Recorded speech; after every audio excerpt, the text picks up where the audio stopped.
स्वागत। सुरुवातीला अत्यंत महत्त्वाची बातमी। उपमुख्यमंत्री अजित पवार यांचा एक कॉल रेकॉर्डिंग सध्या व्हायरल झालेला आहे।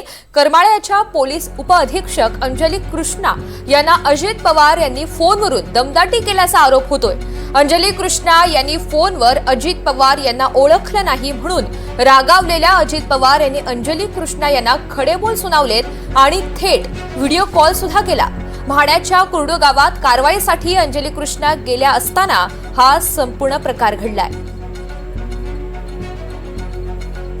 तर नेमकं काय घडलेलं आहे त्याचा ऑडिओ ऐकूयात। ठीक है सर। मेरा चेहरा तो आपको समझ में आएगा ना। ठीक है सर।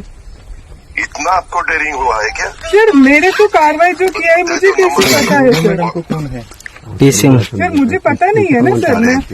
मैं सिर्फ यही बोल रही। मैं डिप्टी चीफ मिनिस्टर।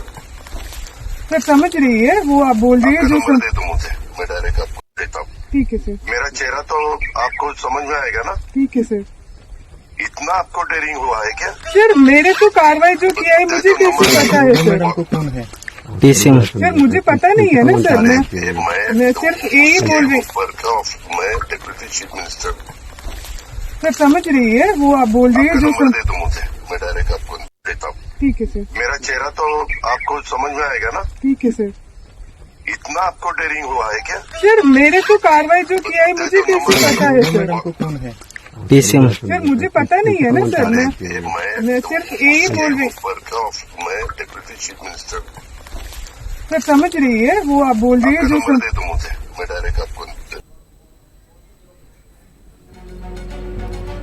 दरम्यान या सगळ्या संदर्भात सामाजिक कार्यकर्त्या अंजली दमाने यांनी ट्विट करत अजित पवार यांच्यावर जोरदार टीका केलेली आहे। काही सवाल उपस्थित केले, पाहूयात। करमाळ्यात ऑफिसर आपले काम करत होत्या। इतरांच्या सांगण्यावरून त्यांना कॉल करून धमकी देणं एका उपमुख्यमंत्र्यांना शोभतं का? माहिती तरी घेतली का अजित पवारांनी?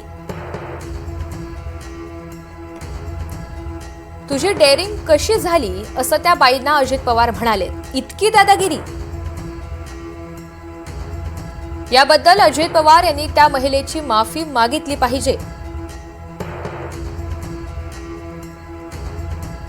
अशी मागणी केलेली आहे अंजली दमाने यांनी। तर लाडक्या बहिणींची अजित पवार यांनी माफी मागावी अन्यथा राजीनामा द्यावा अशी मागणी शेतकरी संघटनेचे अतुल खुपसे यांनी केली आहे।